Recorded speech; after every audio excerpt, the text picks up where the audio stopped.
Bueno, como les contaba, vamos a empezar nuestra tercera mesa, que corresponde con el tercer módulo de la investigación que organiza este seminario, que como contaba María José, tiene que ver con la mirada más a nivel de los individuos. Y vamos a escuchar las presentaciones de Leandro Sepúlveda y María Eugenia Longo, que nos van a contar un poco del tema de las trayectorias y la juventud. María Eugenia Longo es profesora e investigadora en ciencias sociales, especializada en estudios de juventud, trayectorias y temporalidades. Trabaja actualmente en el Centro de Urbanización, Cultura y Sociedad del Instituto Nacional de Investigación Científica en Quebec. Y también nos acompaña Leandro Sepúlveda, quien es antropólogo e investigador en ciencias sociales, académico del CIDE e investigador de nuestra Facultad de Educación, quien se ha especializado también en estudios de juventud y trayectorias y en la educación técnico-profesional, tema que nos convoca hoy. Lamentablemente, Jürgen Beller, nuestro tercer expositor, tuvo un problema de último minuto y no nos va a poder acompañar, pero eso nos permite tener un poco más de tiempo para las dos exposiciones.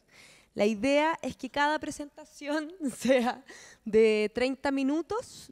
Vamos a estar recibiendo sus preguntas. Mientras tanto, yo les voy a avisar a los expositores a los 5 minutos antes de que les toque el cierre. Después de las presentaciones, cada expositor va a tener 10 minutos para responder las preguntas y las inquietudes de los asistentes. Y finalmente vamos a cerrar el seminario con la presentación de Óscar Valiente, quien también es investigador de la investigación que hoy día nos convoca. Así que le dejo la palabra a María Eugenia.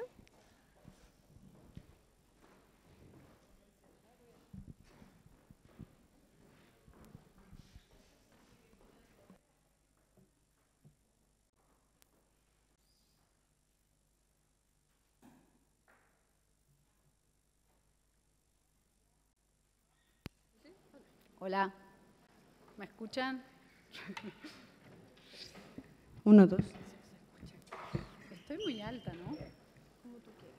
Un poco alta yo también, ¿no? ¿Sí?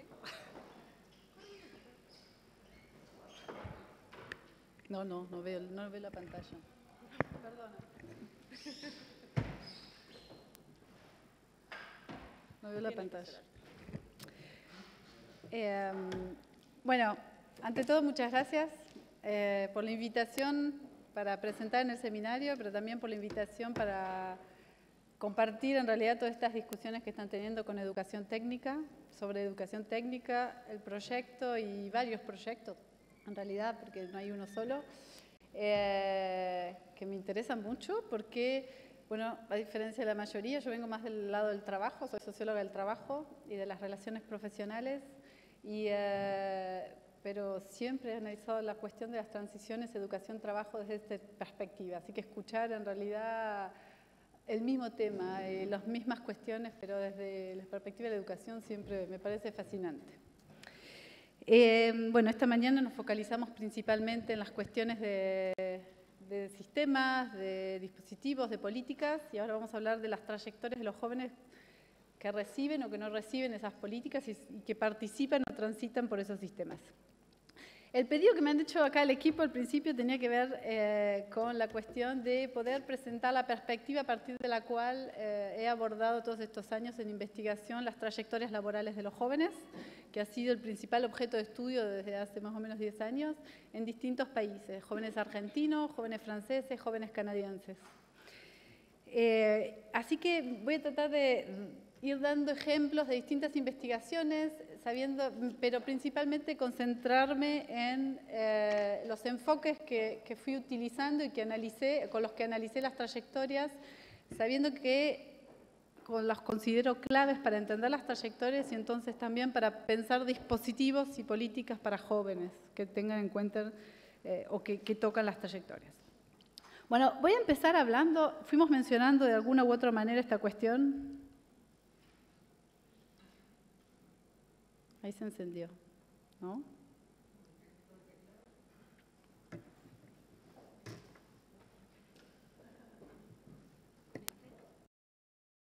Está acá abajo.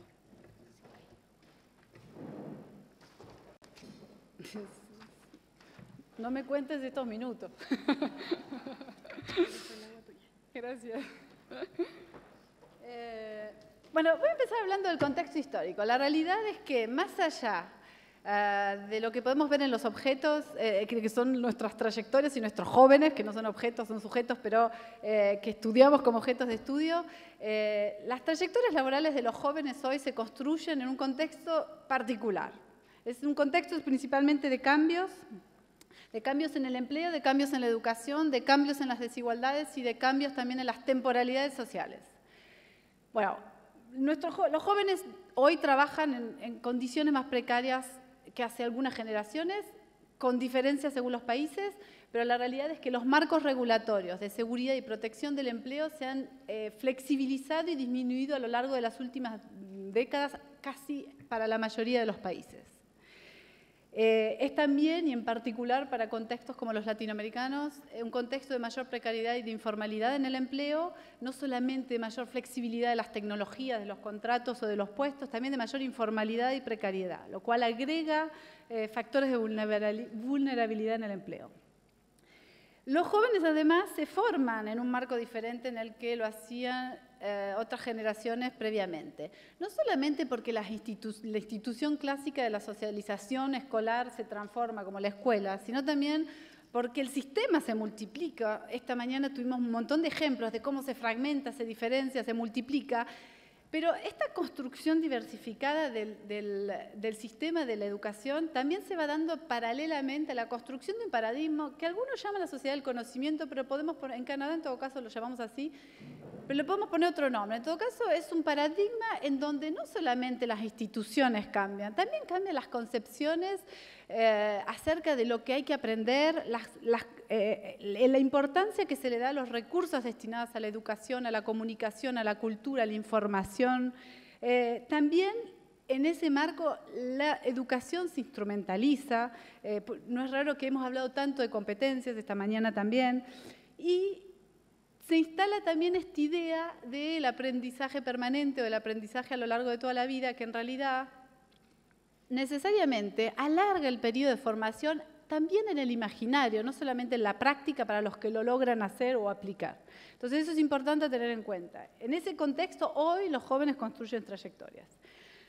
Con respecto al contexto de desigualdades, la realidad es que los estudios sobre las desigualdades en varios países muestran que existe un marco como paradoxal con respecto a las desigualdades. Hay desigualdades que han disminuido. Por ejemplo, el acceso de las mujeres a la educación, al empleo, ha disminuido. Hay otras que se han aumentado. Entonces, las desigualdades asociadas a la pobreza o al origen social se han reforzado en los últimos años, décadas, pero daños en particular.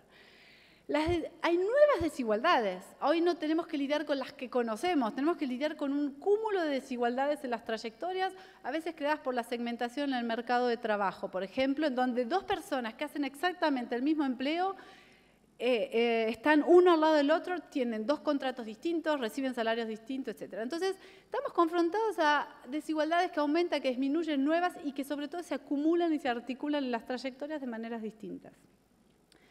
El contexto también es un contexto de cambio con respecto a las temporalidades. Los jóvenes tienen que hacer hoy frente a una mayor incertidumbre personal, social y también natural. Bueno, esta incertidumbre es el producto de una aceleración de los cambios, de los ritmos de vida, de la tecnología también, también de un cambio con respecto a la noción del espacio y el tiempo, esta compresión del presente que hablan algunos autores, y que en realidad tiene que ver con este posicionamiento distinto que tienen sobre todo las nuevas generaciones con respecto al futuro y con respecto a un presente que es más difícil de manejar y al mismo tiempo que se alarga en el tiempo si lo sabemos gestionar. Bueno, voy a decir un poco más tarde. Bueno, estos cambios que sintetizo enormemente acá, son cambios comunes a la mayoría de las sociedades occidentales, más allá de que se precisan según el país, se precisan según el sector de actividad o también los programas de información que ponemos en práctica en nuestros países. En todo caso, ese es el contexto en el que hoy se construyen las trayectorias laborales y sobre todo lo que mucho hemos constatado en varios países, sobre todo se construye una mayor diferenciación de las trayectorias laborales. Esta mayor diferenciación de las trayectorias laborales es observable a través de 3 características. Hoy las trayectorias, ¿por qué decimos que se diferencian las trayectorias laborales? Hoy lo podemos ver a partir de 3 cosas. La primera es una multiplicación de las transiciones. Si antes podíamos imaginar una trayectoria en la que uno pasaba por la formación, por el desempleo, la búsqueda de empleo y el empleo, hoy en realidad los pasos entre el empleo y el desempleo, del empleo a la actividad, de la inactividad a la formación, de la formación de vuelta al desempleo y al empleo. Todos esos pasos se multiplican en las trayectorias, tanto estadísticamente como cualitativamente lo podemos observar en un montón de países occidentales. La otra manera de observar la diferenciación tiene que ver con la individualización de las trayectorias. Las trayectorias se diversifican también porque a partir de un mismo origen social o para llegar a una misma situación profesional, un tipo de contrato, se pasan por recorridos completamente distintos y a veces hasta por recorridos imprevisibles a los que hubiésemos esperado para llegar a ese objetivo.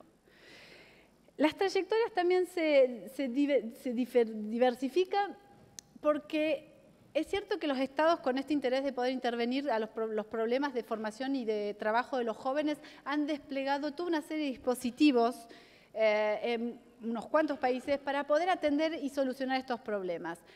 Esos dispositivos, más este contexto de mayor diversificación, de desestructuración de la formación o de diversificación, etcétera, va creando también a veces fronteras difusas con respecto a las posiciones y las situaciones. Quiero decir, hay situaciones en las que están los jóvenes que estudiamos que no sabemos si estudian, o si trabajan, o si son parte de un programa público, o si en realidad es una pasantía, o si en realidad es un programa voluntario. Digo, hay características de esas posiciones de estudio y trabajo en un sentido amplio que en realidad cuesta definirlas y entonces también cuesta definir los derechos asociados a esas situaciones, las condiciones asociadas a esas situaciones. Alors, en ese marco, lo que a mí me parece importante y sobre lo que me voy a concentrar en la presentación es, hay 2 cuestiones para mí claves, entonces, para poder entender las trayectorias laborales de los jóvenes, las trayectorias de vida, pero sobre todo las trayectorias laborales de los jóvenes. Por un lado, la no linealidad de las trayectorias. Las transformaciones mencionadas, que mencioné tanto de las trayectorias como del contexto, hacen que las trayectorias aparezcan hoy como más fragmentadas, menos previsibles y también menos lineales. Bueno, esto puede explicarse por las tesis de esa estandarización de las trayectorias, como decía Andy, por también los franceses van a hablar del alargamiento de la juventud y en otros lugares vamos a hablar también del desfasaje creado por las expectativas que creó el sistema en los jóvenes y las condiciones efectivas de acceso a la producción, al consumo, a los saberes y a los derechos que les prometimos pasando por tantas posiciones en educación y trabajo. Esa es la primera cuestión. La segunda cuestión que me parece clave hoy para entender las trayectorias laborales pasan por la reflexividad del actor. Las trayectorias se diversifican también por una mayor singularización debido y asociada a los arbitrajes y a las decisiones de los individuos. El poder elegir su vida, este discurso de poder elegir mi vida, que está cada vez más presente en las nuevas generaciones y que los profesionales de la juventud tratan también de reforzar para poder en realidad empoderar a los jóvenes, finalmente se construye también en un imperativo con la contracara evidente de una mayor responsabilización de los individuos en la construcción de sus trayectorias. Que aquellos que tienen menores recursos relacionales, financieros, económicos, educacionales u otro tipo, van a vivir con mayor individualismo y mayor exclusión. Entonces, sobre estas 2 cuestiones me quiero focalizar hoy. Y sobre todo sobre cómo abordar esas 2 cuestiones en el análisis concreto de trayectorias laborales. Entonces, la no linealidad para mí muestra la necesidad de perspectivas que tengan en cuenta la complejidad y en particular la complejidad temporal de las trayectorias, este aspecto no lineal y más reversible y más imprevisible. La reflexividad del actor tiene que ver, en realidad, en términos sociológicos, por el interés, por los factores subjetivos. En realidad, por los sentidos que las personas dan a sus trayectorias, a sus prácticas, por los sentidos del trabajo cuando analizamos, por ejemplo, trayectorias laborales, o por los sentidos de un diploma cuando analizamos trayectorias educativas y laborales. Bueno, me voy entonces a empezar una reflexión sobre el análisis procesual para luego pasar a las disposiciones laborales. Las reflexiones que les estoy presentando ahora y los ejemplos que voy a ir dando provienen de varias investigaciones. Una de las investigaciones casi todas las investigaciones son paneles de análisis, de seguimiento de jóvenes en el tiempo, paneles longitudinales y cualitativos de jóvenes, en distintos países. Hay un panel argentino, hay un panel en francés, por el cual los jóvenes fueron seguidos durante 12 años, mucho más tiempo. Hay un panel canadiense también de jóvenes que han sido reentrevistados a lo largo del tiempo, los mismos jóvenes, y a partir de los cuales fuimos construyendo las reflexiones que voy a presentar. Entonces, esos jóvenes, les digo para contextualizar los datos que voy a dar, pero bueno, no voy a presentar una investigación en particular, sino voy a usar datos de varias. Generalmente, partíamos siempre de la base que hay factores de diferenciación de las trayectorias de partida. Por ejemplo, el diploma. Y entonces, todos los datos de los jóvenes que yo pude analizar, las trayectorias de jóvenes, realmente eran siempre trayectorias de jóvenes con distintos tipos de formación o diplomas, entre los cuales estaban las trayectorias de jóvenes con secundario técnico, secundario general y todo el grupo de jóvenes más vulnerables en los 3 países, que tiene que ver con jóvenes que no terminaban el secundario y que en Argentina generalmente realizan la formación profesional que presentaba Claudia esta mañana, que en Francia hacen stage de inserción, que es otro tipo, pero bueno, que son también justamente los jóvenes de clases sociales más desfavorizadas en los 3 países. Bueno, voy a empezar con el análisis procesual.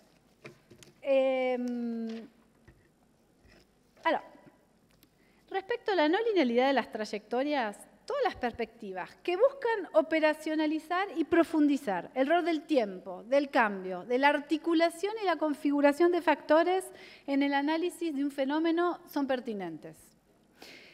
En los últimos años se fueron construyendo perspectivas que tienen esas características y que algunos las fuimos denominando bajo el término de análisis procesual, en donde el tiempo importa sobre todo.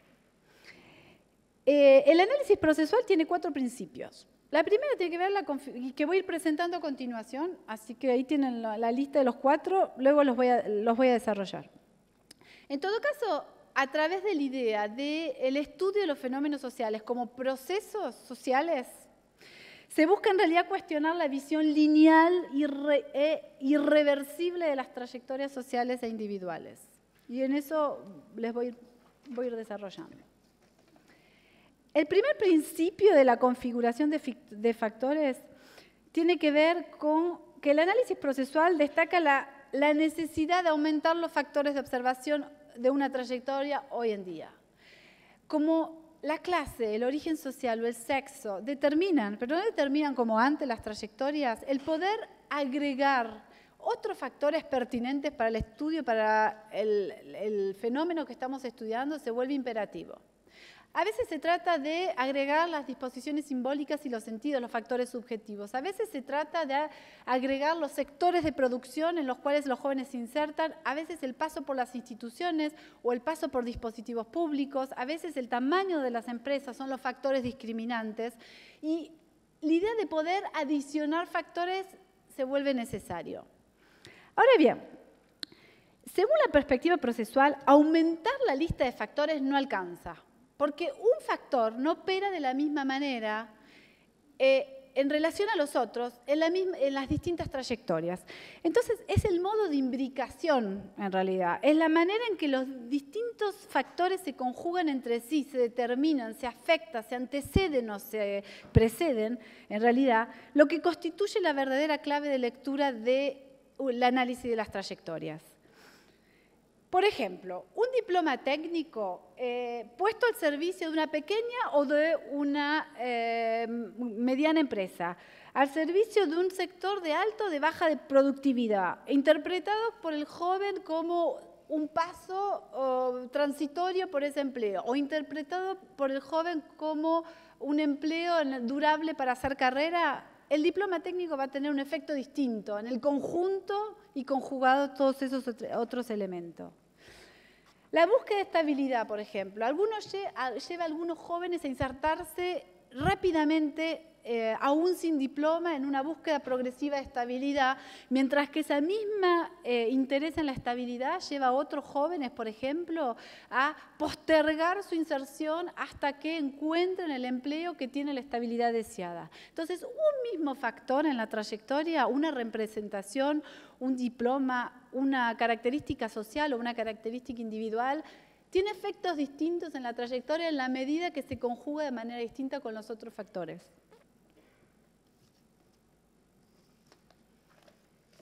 El segundo principio del análisis procesual tiene que ver con la evolución. Los diferentes factores que construyen las trayectorias no están fijos y son susceptibles de conocer evoluciones a lo largo de la vida de los jóvenes. Entonces, por ejemplo, para algunos jóvenes la actividad gana centralidad, mientras que para otros se desinstrumentaliza con el tiempo. O para algunos la estabilidad y la seguridad del puesto de trabajo, que al principio no importaba, se vuelve prioritario a partir de la maternidad o la paternidad. El valor de un diploma técnico en el mercado de trabajo puede cambiar también en pocos años, en función, por ejemplo, de la cantidad de diplomados en un sector o en función de las políticas de producción sectoriales promovidas por un gobierno, como pasó en Argentina.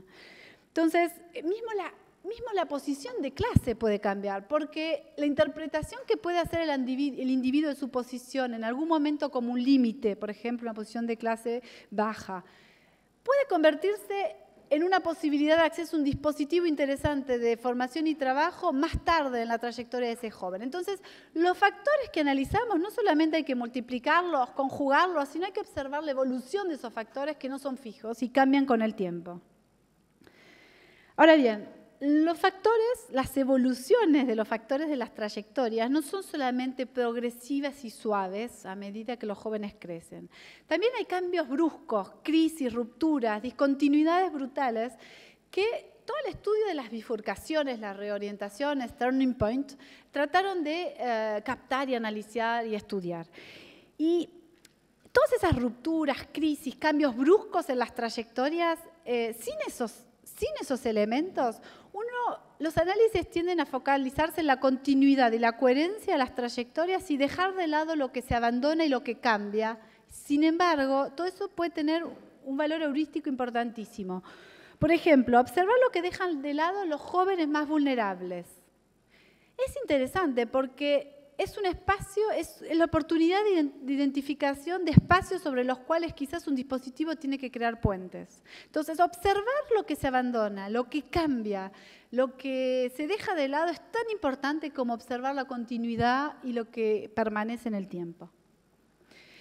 Con respecto a los cambios bruscos, por ejemplo, un proyecto en el que participé con colegas de Canadá, de Francia y de Argentina, en donde analizamos reorientaciones profesionales de jóvenes reorientaciones bruscas, pasar de profesor a chofer de bus, pasar del medio de la salud, a la minería, a un trabajo completamente intelectual, a un trabajo manual. Bueno, todos esos cambios en las trayectorias ponen de manifiesto no solamente las decisiones y los arbitrajes individuales, también ponen en evidencia las normas sociales, las reglas, las políticas en las sociedades, en evidencia, ¿no? Por ejemplo, en esa investigación que habíamos hecho, esa investigación internacional sobre las reorientaciones, habíamos visto, por ejemplo, que los jóvenes franceses, contra toda predicción del equipo de investigación, argentinos, canadienses y franceses, contra toda previsión, los jóvenes franceses eran los que más se reorientaban en el empleo. Sin embargo, los jóvenes franceses, yo no sé si conoce alguno, pero es una población bastante obsesionada por la estabilidad del empleo y además la alcanza. El 80% de los jóvenes están en empleos permanentes y para toda la vida a partir de 7 años después de la inserción. 6 años, 7 años después de la inserción. Sin embargo, encontramos que los franceses se reorientaban más que los canadienses y que los argentinos, en los que esperábamos que los límites del mercado de trabajo los haga cambiar más seguido de empleo. Y cuando uno iba a analizar en profundidad cada una de esas reorientaciones profesionales de los jóvenes, era muy interesante descubrir que la mayoría de esas reorientaciones, por ejemplo, estaban enmarcadas o reguladas por dispositivos de todo tipo. Francia es el campeón de los dispositivos de transición y reorientación. El Estado tiene un rol central en regular. El Estado tiene el objetivo principal de la estabilización en el empleo permanente y durable, pero para el caso de los individuos que se deciden cambiar y reorientarse, tiene toda una serie de dispositivos de orientación, de financiamiento, de transición, de equivalencia de competencia, fondos económicos de suspensión, se llama, para los que necesitan reflexionar. Claro, cuando uno va a ver en realidad los marcos institucionales y los dispositivos políticos que existen para transitar un cambio en la trayectoria de vida de una persona y en las trayectorias laborales, uno se explica entonces las condiciones societales de las orientaciones biográficas e individuales. Bueno, obviamente que para todos estos análisis los datos longitudinales se vuelven claros, los datos de seguimiento de jóvenes, ¿no? Para ver las evoluciones, etc. A ver, tercer principio del análisis procesual. Como las trayectorias toman tiempo, se construyen en el tiempo, el análisis de la situación inicial, un diploma, un origen social, una localidad geográfica, o de una situación final, un tipo de contrato, un tipo de inserción, no alcanza para poder entender las trayectorias. Es necesario en realidad ampliar la ventana de observación y poder incluir los diferentes puntos del tiempo y los cambios y evoluciones de ese punto del tiempo. Para eso hay una noción que es bastante útil, que es la idea de secuencia, que las secuencias son segmentos de un proceso, son unidades temporales, eslabones de una cadena, digamos, de una trayectoria, con la que se construye una trayectoria. La idea de poder hacer un análisis secuencial, observar no un momento en la historia de los jóvenes, no dos momentos separados en la historia de la trayectoria, sino periodos en los que se hace un seguimiento hasta mes por mes, como pudimos hacer nosotros con calendarios gráficos, como hacen las estadísticas nacionales de seguimiento de jóvenes en Canadá o en Francia. El poder analizar periodos cortos o largos, pero ampliar la ventana de observación se vuelve necesario, en realidad, para poder ver ese proceso de construcción reversible, no lineal, por el cual hay altibajos y en el cual se llega a un punto de llegada en el que en realidad no se construye linealmente, sino que se pasan por situaciones completamente diversificadas. A ver, las secuencias, por otra parte, permiten observar otra cosa, que son otros aspectos temporales, el orden, la simultaneidad y la duración de eventos y de cambios de eventos. ¿Qué quiere decir esto? Nos permite ver en definitiva que pasar 2 meses o 2 años en el desempleo no es lo mismo en una trayectoria, que trabajar antes o después de obtener su diploma no es lo mismo en una trayectoria, que la simultaneidad de trabajo y familia no es lo mismo en una trayectoria, o de trabajar y estudiar no es lo mismo en una trayectoria. Si quieren, todos esos eventos y posiciones en una trayectoria tienen que ser analizados conjuntamente y sobre todo analizados temporalmente. El orden de los factores afecta el producto y la simultaneidad, la antecesión o el seguimiento de las distintas posiciones que caracterizan una trayectoria son también necesarias para entender las trayectorias. Bueno, un ejemplo de trayectorias con respecto a los jóvenes argentinos, por ejemplo, sumando y adicionando factores, podemos llegar en realidad a construir y clasificar, por ejemplo, las trayectorias de los jóvenes del panel argentino en 8 trayectorias. Porque si las secuencias, la temporalidad y la evolución es importante, esto agrega mucha complejidad también al análisis, estamos de acuerdo, pero la sociología o las ciencias sociales o las políticas públicas no se pueden quedar en los casos individuales, sino tendríamos que hablar de miles de casos para poder explicar un fenómeno social. Imposible. Entonces, hay que buscar recurrencias, trayectorias típicas. Becker decía que hay que buscar historias que se pasan más o menos de la misma manera cada vez que se producen. Entonces, la idea de poder complejizar el análisis que hacemos de las trayectorias, de pedacitos de trayectorias, de eslabones de trayectorias, las secuencias, pero también de buscar la recurrencia de esas secuencias en el tiempo, es una manera en realidad de conservar la complejidad y al mismo tiempo buscar regularidades sociales, ¿no? Porque es eso lo que necesitamos para regular la sociedad. Ese es un ejemplo, está todo chiquitito para ustedes, en realidad, pero visualmente sirve igual. Cada columna es un factor que en vínculo con los otros factores de la misma línea, que se configura de maneras distintas con los otros factores de cada columna y que en total dan un tipo de manera de insertarse en Argentina de jóvenes argentinos que fueron analizados y seguidos en el tiempo.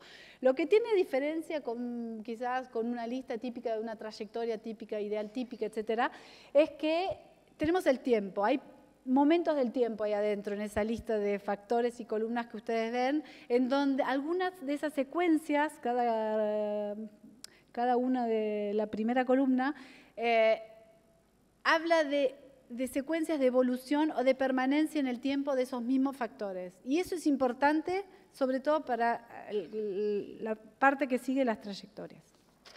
Bueno, apuro que si no pronto María Jesús me va... Bueno, esta es otra manera de graficar lo mismo.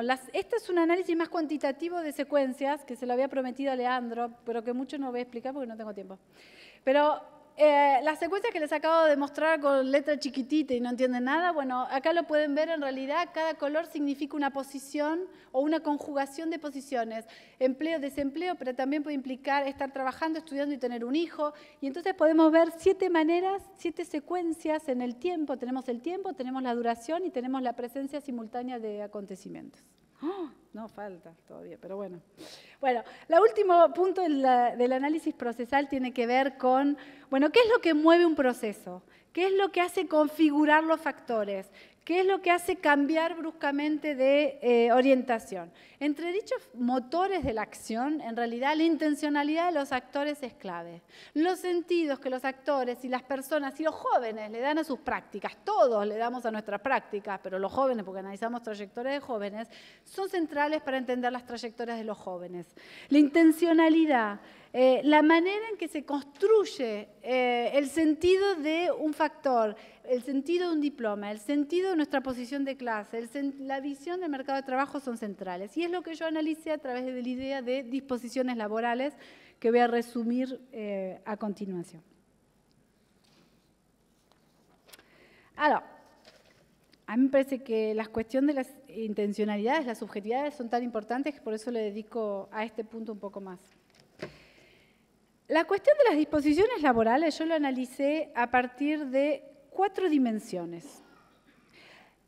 Bueno, mucha gente trabaja sobre la subjetividad y son los sentidos que le dan las personas, los jóvenes, los adultos al trabajo. Eso no es nuevo y existe podemos remontarnos hasta Marx. Pero el tema de esta cuestión es que a veces cuando se analizan los sentidos que le dan los jóvenes al trabajo se reduce a la sola importancia o no importancia, quizás también por discursos mediáticos. Dicen, a los jóvenes no les gusta trabajar.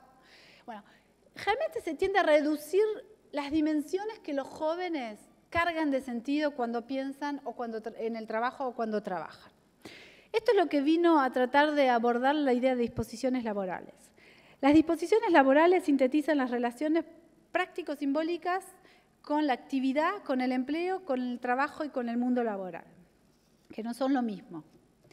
La disposición a la actividad revela el lugar del trabajo en la vida de los jóvenes. Entonces, nos habla más bien de, nos confronta en realidad el trabajo a las otras esferas de vida de los jóvenes, permitiendo evaluar las prioridades de los jóvenes en realidad, que se pueden medir en función de la importancia relativa o absoluta del trabajo con respecto a esas otras esferas, el trabajo, la educación, la familia, etc.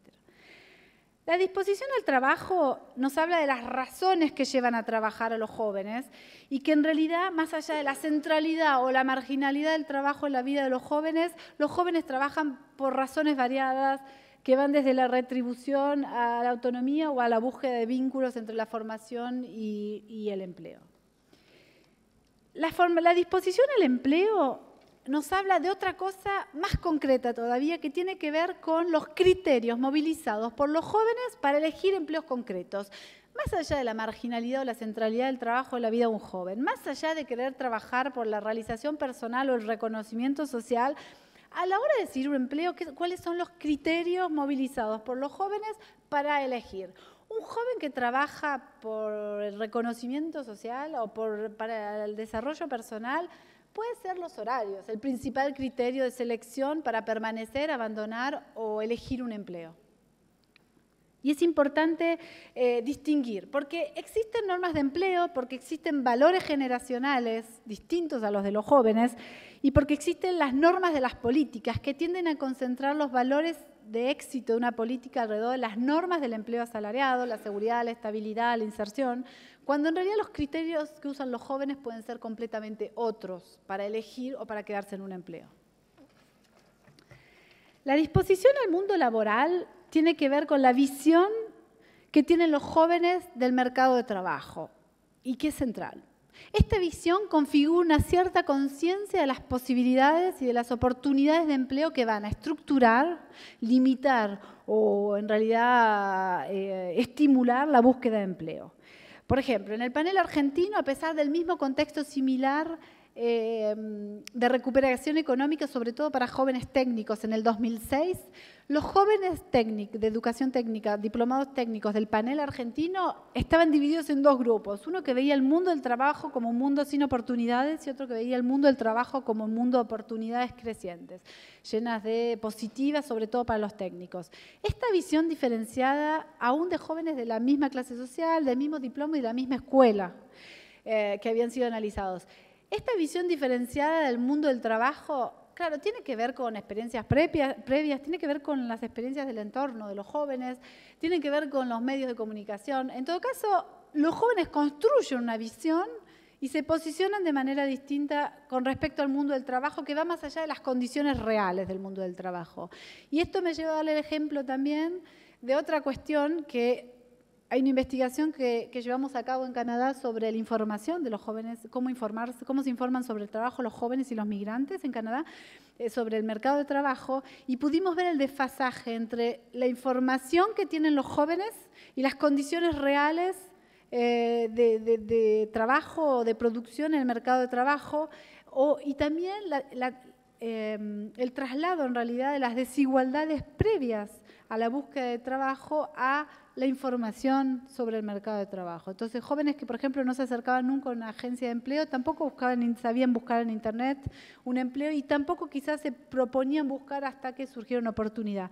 Entonces, la información que tienen los jóvenes sobre el mercado de trabajo está ligada a esta visión que tienen del mercado de trabajo y que no siempre es una información certera y efectiva de lo que realmente está pasando en el mercado de trabajo.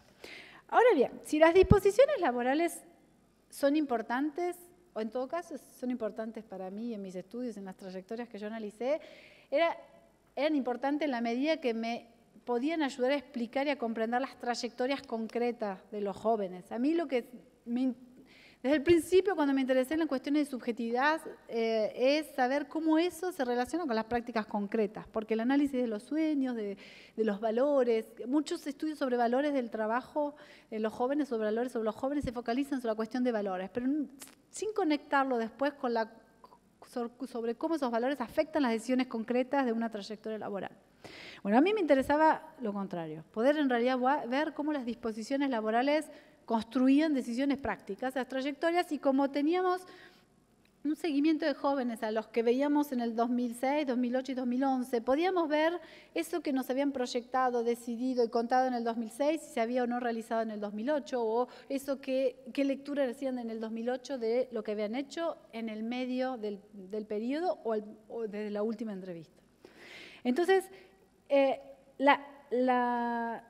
tomando el ejemplo argentino, si uno observaba las trayectorias de los jóvenes solamente de manera objetiva, las prácticas, el panel argentino podía distribuirse en 4 tipos de trayectorias.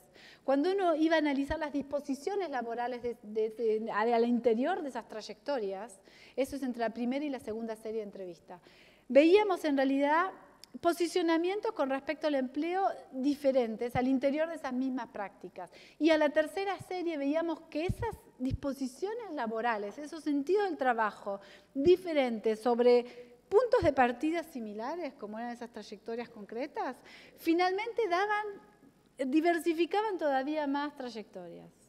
Entonces, en lugar de 4, en realidad teníamos 8 trayectorias. Si conjugábamos la práctica y los sentidos, bueno, ahí de otra manera de ilustrarlo. Las 4 trayectorias distribuidas en el ojo del panel, si agregábamos las disposiciones laborales, teníamos 8 trayectorias que también podíamos distribuir socialmente, según sexo, según el diploma, etc. Había algunas concentraciones de algún tipo de trayectorias y de disposiciones según algunas características sociales, y voy a las conclusiones. Para concluir. Para concluir me gustaría destacar entonces la necesidad de una visión integrada, adaptada, reversible de las trayectorias de los jóvenes, tanto para las investigaciones como para las políticas y como para las intervenciones de los profesionales de la juventud o los educadores y formadores. Hay maneras recurrentes de transitar hacia el mundo del trabajo y eso va construyendo también necesidades diferenciadas en las trayectorias de los jóvenes. Las vulnerabilidades no son siempre ni financieras ni de formación. En realidad hay también necesidades identitarias, psicológicas, hay de reconocimiento social. Así que aparte de los recursos de base, cuando uno piensa en los dispositivos, cuando uno analiza las disposiciones laborales de los jóvenes, los sentidos, además de sus trayectorias objetivas, uno descubre que a veces los jóvenes necesitan formación, pero otras veces necesitan experiencia profesional, otras veces necesitan acompañamiento, otras veces necesitan subjetivación para poder ganar confianza en sí mismo, otras veces necesitan una intervención rápida, pero otros jóvenes necesitan un apoyo sostenido en el tiempo, otras veces necesitan una intervención en la esfera laboral, pero otros necesitan para poder trabajar una intervención que toque lo no laboral y otras esferas de la vida. Y esto es importante de tenerlo en cuenta pensando en los dispositivos. La segunda conclusión tiene que ver con que, de vuelta, con todo el panorama que les acabo de presentar de colores y multiplicación de columnas y de líneas en los cuadros, la singularización de las que le hablo no es una individualización. Ahora, existen determinaciones sociales por categoría, por sexo, también por origen social, categorías educativas, sexo, origen social, de las decisiones de los jóvenes, de las disposiciones laborales, de las secuencias laborales que les listé hace un rato, que lo podemos ver en ese cuadro. Existe una distribución social, pero esta distribución social tiene que ser también complejizada, porque no alcanza pensar que un origen social es capaz de determinar un destino profesional o un destino educativo de manera simple. Hay pasos irregulares, irreversibles y quizás imprevisibles, y cuando uno aumenta la lista de factores para analizar las trayectorias, también aumenta la lista de posibilidades de factores de intervención sobre las trayectorias. Última conclusión. Por último, les mostré que existen posicionamientos variados de los jóvenes con respecto al trabajo. No solamente son variados porque los jóvenes tienen una multiplicidad de posicionamientos, así que hay que dejar de lado por una vez y por todas definitivamente las tesis sobre que los jóvenes solo se interesan en la retribución o al contrario, que los jóvenes el trabajo no es entrar en sus vidas porque están en el desarrollo de su identidad por otras esferas. No, hay de todo en el mundo de los jóvenes. Ese de todo que hay en el mundo de los jóvenes además no es simple porque hay que conjugar distintas maneras en que el joven se relaciona con el trabajo, que pasa sea por la actividad, por el trabajo, por el empleo, por el mundo laboral, y hay que mirar todo eso para hablar. Porque si uno mira, por ejemplo, con el grado de precariedad que hoy y de bajos salarios con los cuales los jóvenes trabajan en casi todos los países del mundo, porque esto es común casi como, bueno, si uno mira eso, claro que los jóvenes, si uno mira solamente la disposición al empleo, por los cuales el nivel de salario va a ser un factor clave para decidir un empleo en los jóvenes. Si uno mira solamente eso, va a decir, los jóvenes solo les interesa la retribución, el salario, el dinero que ganan a partir de un empleo. Pero eso es mirar una parte que tiene que ver con la decisión concreta frente a un empleo que además generalmente va a ser precario. esos mismos jóvenes que eligen, tienen ese criterio, pueden tener en realidad una importancia del trabajo central en sus vidas y pueden también trabajar por el desarrollo personal como prioritario, pero así que es necesario complejizar esas distintas dimensiones. Además, cada una de esas dimensiones nos propone algo en realidad. Porque la disposición a la actividad, por ejemplo, supone tomar en cuenta los equilibrios entre esferas de la vida. Y entonces pensar en dispositivos de conciliación, por ejemplo, de trabajo-familia, de estudios-trabajo, de estudios y familia, o de estudio-trabajo-familia. La disposición al trabajo nos lleva en realidad a construir un abanico de posibilidades de inserción y de modos de inserción, de posibilidades de oferta y de modos de inserción. Hay que parar de mandar todos a trabajar a la informática o todos a la construcción porque es simple acceso. En realidad, no todos los jóvenes trabajan por las mismas razones. Así que poder, como decía Claudia esta mañana, poder ofrecer y proponer un abanico de posibilidades que pueda captar la atención y el interés de los jóvenes es central. La disposición al empleo lleva a adaptar los programas también a los criterios de los jóvenes y dejar de medir la eficacia de una política pública, la inclusión en el mercado de trabajo solamente a partir de vuelta de la norma del empleo asalariado, la estabilidad o de la eficiencia de una política, la inclusión solamente en el empleo más allá de toda condición. Hay que empezar a mirar los criterios que tienen los jóvenes para no solamente estar satisfechos de trabajar, también para considerar que tienen un buen empleo. A los jóvenes, en mi experiencia de investigación y en los 3 países donde pude analizar las disposiciones laborales, trabajar por el contenido de lo que les gusta, sí, pero si es de manera permanente y bien pago, si no, no. O trabajar con buenos horarios cortos, ajustados a los programas de formación, sí, pero si hay un salario digno. Entonces, esos criterios en realidad hay que tenerlos en cuenta, hablamos de los criterios, tener en cuenta las políticas públicas. Por último, la disposición al mundo laboral tiende a llevarnos y a incitarnos a prevenir una visión equivocada del mundo del trabajo, del mercado de trabajo de parte de los jóvenes, por falta de información simplemente, y también a mejorar la información y el acceso que damos a esa información. Poder no solamente ofrecer la información, sino mejorar y generar posibilidades igualitarias de acceso a la información es un elemento para que los jóvenes sobre todo hagan decisiones informadas y no decisiones limitadas. Muchas gracias.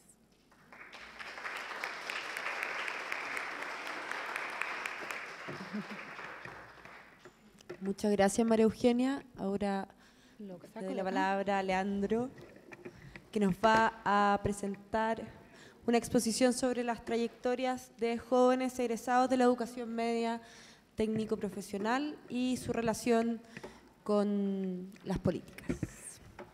Estoy tratando de controlar el mouse, pero no lo logro. No tenemos espacio.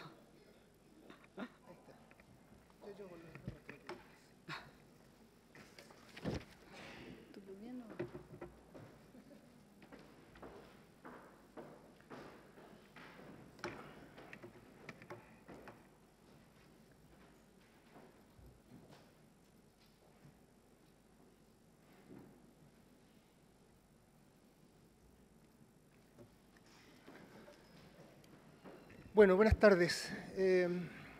Aunque yo soy responsable de la organización de este seminario, el haberme colocado en el último expositor, me siento como esos cantantes o grupos musicales del Festival de Viña que salen a actuar a las 3 de la mañana.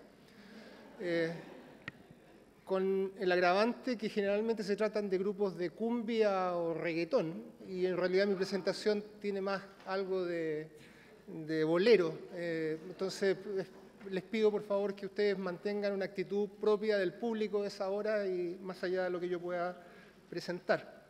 Yo voy a entregar algunos elementos de un estudio que realizamos acá en la Universidad Alberto Hurtado con mi compañera María José Valdebenito y que tiene que ver con el seguimiento a una cohorte de egresados de la enseñanza media, de la enseñanza secundaria, que estaban en cuarto medio, en el último año de la enseñanza secundaria, en el año 2011.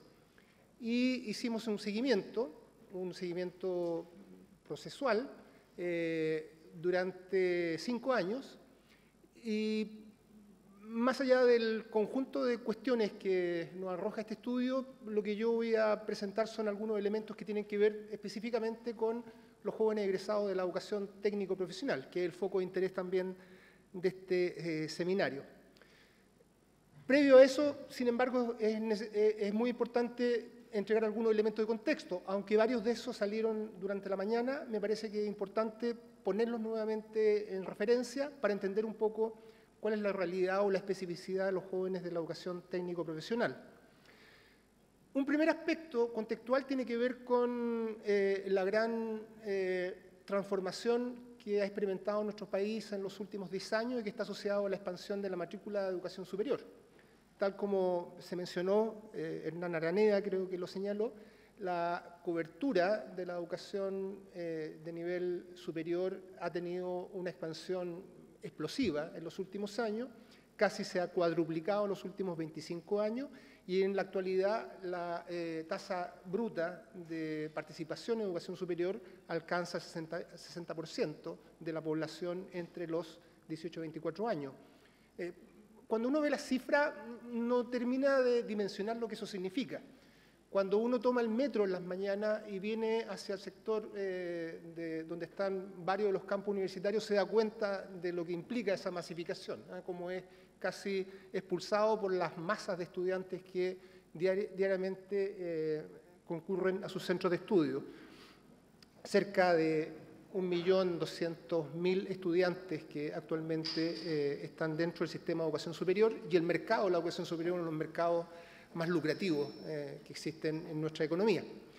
Hay un cambio generacional que ya se viene produciendo desde hace varios años y que lo vamos a ver cómo ocurre con los jóvenes de educación media técnico-profesional, pero que nos señalaba que desde, qué sé yo, hace 5 años atrás, 7 de cada 10 estudiantes que ingresan a la educación superior, solamente por el hecho de ingresar ya superaba el nivel educacional de sus padres.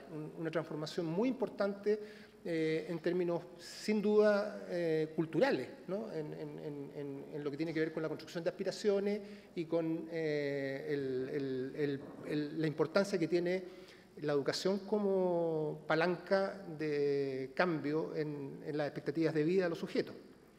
Y un hecho evidente también en los últimos años que tiene que ver con, pese a que todavía existen desigualdades objetivas, el incremento de la participación de los estratos más pobres también en el sistema de educación superior. La tasa, tanto en el caso del primer quintil como el segundo quintil más pobre, casi se ha triplicado en los últimos 10 años, 15 años en el último tiempo. Y eso también es muy relevante en términos de las transformaciones de las aspiraciones del conjunto de la población y su efecto que tiene para el conjunto del país. Con todo, para que esto ocurra, el peso fundamentalmente está sostenido en las personas y las familias. Perdón, me salté una previamente. La cobertura de la educación superior está sostenida fundamentalmente por el sector privado, el 75% de la matrícula. Y como decía, para que esto ocurra, el peso fundamental de este sistema está sostenido en los esfuerzos de los propios estudiantes y sus familias. La proporción del gasto privado en educación es cerca del 75% frente a la media de los países de la OCDE, que corresponde a menos de un tercio, 31%. Consecuencia, segundo elemento asociado a la educación técnica ha dejado de ser la salida temprana al mundo del trabajo. Cerca del 51% de los egresados de la educación técnica realiza estudios por secundario y en un periodo muy corto, entre el 2006 y el 2016, se triplicó el porcentaje de jóvenes de educación media técnico-profesional que siguen estudios superiores. Sin duda esto se debe no solamente al crecimiento de las aspiraciones, sino también a un conjunto de políticas que han sido dirigidas hacia este sector, que hasta hace muy poco no existían y que ha permitido un ingreso importante de jóvenes a la educación superior a través de becas o algún tipo de incentivo económico para la continuidad de estudio. Casi el 44% de la matrícula de educación técnica superior lo hace bajo la modalidad vespertina. Y ese es un dato muy importante porque significa que muchos jóvenes o muchas personas que estudian en educación técnica superior lo hacen combinando experiencias de educación y trabajo, ¿no? Y lo que hemos discutido más de alguna vez, no necesariamente los sistemas educativos están organizados de buena manera para poder dar cuenta de esa realidad. De hecho, el que fundamentalmente la posibilidad de que un joven que trabaje logre estudiar solamente lo puede hacer bajo la modalidad vespertina es una indicación de que la modalidad, la otra modalidad no lo permite. Y sabemos el costo que significa personal el mantener una doble jornada en la experiencia de los sujetos. Hay un crecimiento relevante en la matrícula de los institutos profesionales y los centros de formación técnica. No sé si hay alguien de institutos profesionales aquí presente, pero se han convertido en una especie de nuevo poder dentro de la educación superior y que sin duda es importante hacer frente. Hoy la matrícula en estos centros adquiere un peso muy significativo. Y el 30%, casi el 31% de la matrícula total de la educación superior corresponde a matrícula de educación técnica propiamente tal. Y cerca del 53% de la matrícula de primer año corresponde a estudiantes de este tipo de instituciones, ¿sí? Bueno, dando esos elementos de contexto, un momento donde hemos llegado a una tasa de participación en educación superior muy alta, donde los jóvenes de educación técnica de nivel medio ingresan masivamente a la educación superior, donde la educación técnica, por lo tanto, de nivel secundario, ya no es una salida temprana, ya no es el fin de una trayectoria educativa de los jóvenes. Nuestro interés era analizar qué sucedía entonces con estos jóvenes en sus trayectorias post-egreso de la enseñanza secundaria. Ese fue el objetivo del estudio que implementamos a partir del 2011. Es un estudio bastante limitado en términos de sus posibilidades presupuestarias, de nuestra posibilidad de gestión investigativa, pero que nos dejó muy conforme en términos de la cobertura alcanzada. En el año 2011, recuerdan que el año 2011 fue un año bastante difícil de poder ingresar a los establecimientos. La mayoría de los establecimientos estaban en toma o en paralizaciones, producto de las movilizaciones importantes que existieron ese año. Sin embargo, nosotros pudimos en 69 establecimientos educacionales poder encuestar a cerca de 2.000 estudiantes, preguntándoles sobre aspiraciones, expectativas, sobre sus sueños de futuro y sobre un conjunto de elementos que configuraban su visión de la educación y sus proyecciones personales de futuro. Con posterioridad, los años sucesivos, realizamos un seguimiento longitudinal con 5 mediciones que nos permitió cubrir, llegar a alcanzar a un número cercano al final de 600 jóvenes, de estos cerca de 2.000 jóvenes iniciales. Las preguntas que estaban detrás de esta investigación son preguntas que no siempre están presentes en investigaciones de seguimiento, como algunas de las que se han realizado, de las pocas que se han realizado en nuestro país. Las aspiraciones que estos jóvenes tenían, el campo efectivo de elección que estos tienen en el momento en que egresan, qué influye en la construcción de sus aspiraciones, cuáles son los modelos de transición fundamentalmente que estos construyen. Sobre eso voy a tratar de mostrar algunos elementos que recogimos en nuestro estudio. Las preocupaciones analíticas, muy brevemente, nos dábamos cuenta de, por una parte, que en la literatura internacional crecientemente, tal como María Eugenia nos ha mostrado, se ha planteado una crítica a este modelo lineal, transicional, educación-trabajo, que ha tenido una transformación significativa en los últimos años, producto justamente de la transformación del mercado productivo, de la ampliación del periodo de moratoria en el sistema educativo, de la transformación de la estructura familiar, de las relaciones intergeneracionales, etc. Y sin embargo, pese a eso, los sistemas educativos, las instituciones educativas tienden a mantener una cierta inercia en modelos formativos que conciben la transición educativa de una manera lineal. Y por lo tanto existía una suerte de contradicción o tensión entre una cosa y otra. Bueno, ese es un punto fundamental de nuestro interés de preocupación.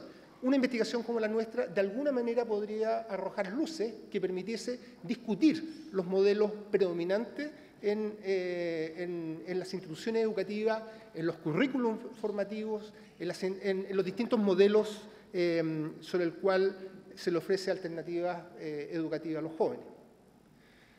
De manera muy rápida también, los aspectos conceptuales detrás de nuestro estudio, la importancia de análisis justamente de procesos de larga duración y de los marcos contextuales de la experiencia de la sujeta, porque los estudios longitudinales evitan justamente el seco retroactivo de la memoria, que es propia de estudios transversales, ¿no? Y por lo tanto el poder analizar secuencialmente lo que ocurre con los jóvenes y la reflexión que ellos realizan respecto a lo que originalmente se habían propuesto es una cuestión muy importante y que por cierto es muy distinto cuando uno lo pregunta después de haber transcurrido un periodo largo de tiempo, como ocurre en estudios transversales como lo señalaba. En el modelo de curso de vida, que es la base de nuestra investigación, está en tensión las condiciones estructurales de vida de los sujetos con la propia capacidad o la posibilidad de esto de desarrollar una acción, una agencia en función de su experiencia vital. Y en ese contexto, dos conceptos, dos cuestiones que están presentes en nuestra reflexión. La relevancia del concepto de estructura de transiciones, es decir, aquellos marcos institucionales que posibilitan que los jóvenes transiten de acuerdo a las opciones restrictivas que tiene el sistema formal, pero al mismo tiempo la metáfora de la navegación, cómo los jóvenes pueden construir a través de su propia agencia y a través del ejercicio de reflexividad un tipo de trayectoria particular. Finalmente, la perspectiva del análisis de la generación social, para nosotros era la generación del 2011, constituye una generación distintiva, pero que también es muy distintiva a la generación que posteriormente comienza a experimentar la gratuidad y posiblemente las generaciones que vienen posteriormente, y que tienen características particulares y que es necesario analizar en su especificidad. Bueno, posiblemente este otro elemento de contexto, que también es importante traer a colación. La educación media técnico-profesional, una pregunta que resulta fundamental hacerse es si es que efectivamente es una cuestión de elección de los jóvenes o no, ¿sí? En este gráfico aparece la composición de la matrícula en la actualidad de educación técnica y una cosa que uno puede plantearse, una pregunta que puede plantearse si efectivamente esto, tal como lo señaló también en su momento Claudia para el caso argentino, es si es que esta distribución de la matrícula corresponde a intereses de los jóvenes e incluso si es que esta oferta corresponde a las necesidades del mercado laboral. Se dan cuenta que existe una sobredimensión en términos de matrícula del sector de administración y comercio. Y la existencia o la preeminencia de la matrícula de administración y comercio responde en sentido estricto a un problema práctico. La mayoría de los establecimientos de las comunas más pobres implementan la especialidad de administración y comercio porque son las especialidades más baratas de implementar, pero no necesariamente son aquellas que son más demandadas por el mercado productivo y no necesariamente son aquellas que son deseadas o buscadas por los propios jóvenes. Entonces tenemos un nudo problemático. La matrícula o la composición de la matrícula, que tiene que ver con la oferta realmente existente en el sistema escolar, no necesariamente se corresponde ni con el mercado productivo ni con los intereses de los jóvenes. Y si vemos el caso de los intereses de los jóvenes, esto es más dramático cuando analizamos esa composición de la matrícula desde una perspectiva de género. El grueso de las mujeres que están en educación técnico-profesional se concentran en 3 sectores de especialidad: administración y comercio, programa de proyectos sociales y alimentación, que son 3 programas que tienen un fuerte sesgo en términos de su orientación en función de lo que socioculturalmente se define como aquellas especialidades que deben cursar las estudiantes mujeres. Y eso está de alguna manera reproducido también en los propios establecimientos cuando son canalizadas las chicas bajo este tipo de especialidades. Y algo similar ocurre con el caso de los hombres, donde también la especialidad de administración y comercio es importante, debido a la magnitud que tiene para el conjunto de la población escolar, pero donde aquellas especialidades que son masculinizadas, como electricidad y electrónica o metalmecánica, son cuestiones sobre las cuales son canalizados los jóvenes. Bueno, creemos que esto es muy importante porque finalmente no necesariamente la participación en educación técnico-profesional o en alguna de las especialidades de educación técnico-profesional es una cuestión de opción de los jóvenes.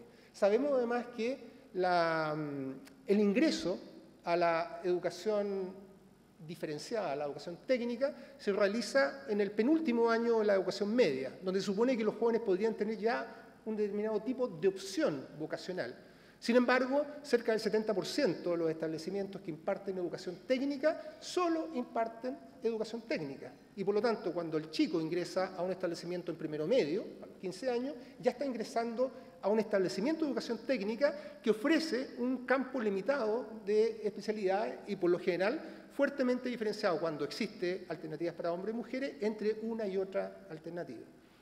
Entonces, parece muy importante tener en consideración estas cuestiones porque muchas veces creemos o damos por supuesto que los jóvenes tienen opciones, que tienen algún tipo de racionalidad en su elección y que no necesariamente son así y tienen que ver más bien con la decisión que toman sus padres o una forma de canalización que realizan los propios agentes educativos en los establecimientos donde ellos ingresan. ¿Cómo son los jóvenes de educación media técnico-profesional en la actualidad? Solamente 3 láminas para entregar no una síntesis, sino que aspectos que a nosotros nos parece relevante tener en consideración. Tal como hemos dicho, son jóvenes que, por el hecho de terminar su enseñanza media, están alcanzando un nivel educacional mayor que el de sus padres. El 55,9% de los padres y el 57,8% de las madres no han terminado la enseñanza secundaria. Y por lo tanto, un chico que finaliza su enseñanza secundaria en educación técnica profesional está alcanzando un gran logro en relación a la experiencia de sus padres. Y eso es algo muy significativo a tener en consideración. Y es muy significativo si es que además consideramos que un porcentaje importante de ellos va a continuar estudio de educación superior posteriormente. El esfuerzo de sus padres y el valor que le otorgan sus padres a esta situación es algo que es sumamente importante tener en consideración y que tiene que ver con la relevancia y el valor que se le asigna a la educación como herramienta, palanca de superación de la condición de pobreza. Y justamente eso, estos jóvenes constituyen lo que uno de manera absoluta podría llamar una generación meritocrática. Yo a nuestros amigos que nos visitan les comentaba hace poco que esta pregunta que está acá la hemos hecho en los últimos 20 años en varias investigaciones que hemos realizado. Cuando le preguntamos cuál de los siguientes aspectos, factores son más importantes para encontrar un buen trabajo, y las alternativas que le entregamos son las redes sociales o los pitutos, como le llamamos en Chile, las características o las cualidades personales, que pueden ser muy variables, la presencia física, la situación económica de la familia, el origen social o la educación. Como pueden ver, estos jóvenes, los jóvenes que nosotros estamos estudiando, en una proporción altísima, 65% señala la educación recibida. Créanme que cuando preguntábamos esto hace 20 años atrás, la respuesta eran los pitutos o contactos, las redes sociales. Es increíble cómo en un periodo tan corto de tiempo, en el imaginario social, la educación, el valor de la educación como mecanismo de transformación social se ha instalado en el conjunto de la sociedad. Eso explica, sin duda, lo que veíamos anteriormente, la preeminencia que tiene la educación superior en nuestro sistema. Más allá que creo que quizás si hiciéramos esta encuesta en esta sala, mayoritariamente optaríamos por la primera alternativa. Para encontrar un buen trabajo necesitamos redes sociales o pitutos, ¿no? Creo que están de acuerdo conmigo, independientemente, por cierto, de la educación recibida. Pero sin duda las redes sociales constituyen un factor muy determinante que en el caso de estos jóvenes aparece minimizado frente a la importancia y el valor que se le asigna a la educación. Una última cuestión. A propósito del concepto de competencias, que tiene que ver con el conjunto de conocimientos, habilidades y actitudes que constituyen el quehacer de los sujetos, en la misma investigación, la misma encuesta que le aplicábamos a los jóvenes, tratábamos de desagregar cuestiones que tengan que ver con conocimientos, cuestiones que tengan que ver con habilidades y cuestiones que tengan que ver con actitudes.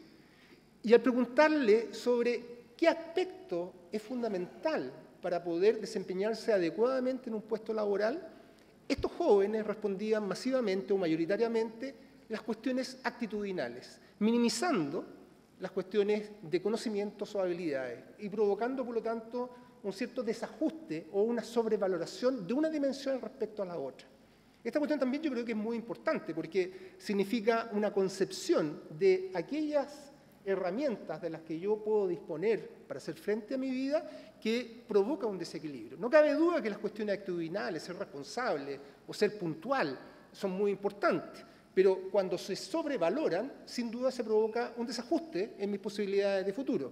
Muchos de los que hacen clases, por ejemplo, en una universidad como esta, son muy sensibles a esta situación, porque ante chicos que tienen un mal rendimiento académico, ellos, su argumento es que, bueno, ellos son responsables, pero no basta con eso, sabemos que eso es así.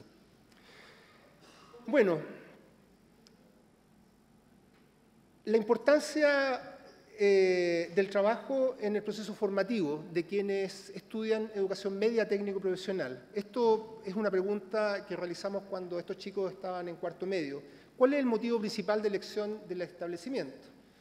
Voy a insistir que cuando se hace una pregunta retrospectiva, la respuesta muchas veces es adaptativa, ¿no?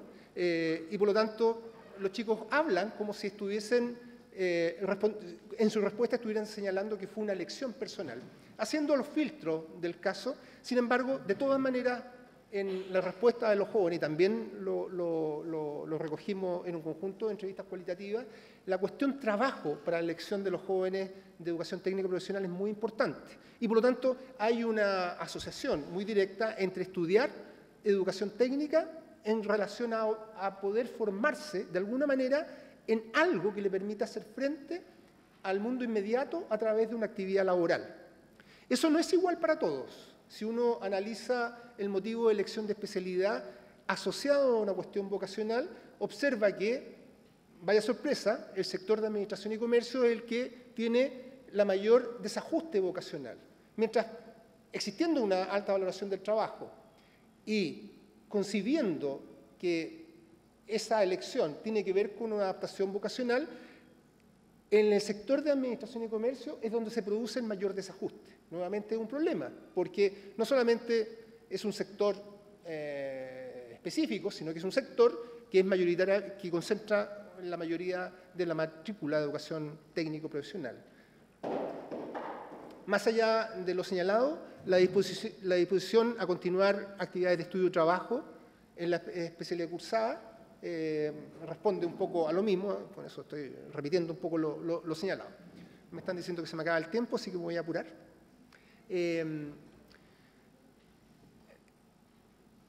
Una pregunta fundamental de nuestro estudio tenía que ver con los proyectos posegreso de los jóvenes cuando estaban en sus últimos años de enseñanza media. Como pueden ver en ese gráfico, solamente un segmento menor, el 8% del total de los jóvenes que nosotros investigamos, señalaba que al finalizar su cuarto medio, finalizaba su periodo formativo y comenzaba su vida laboral.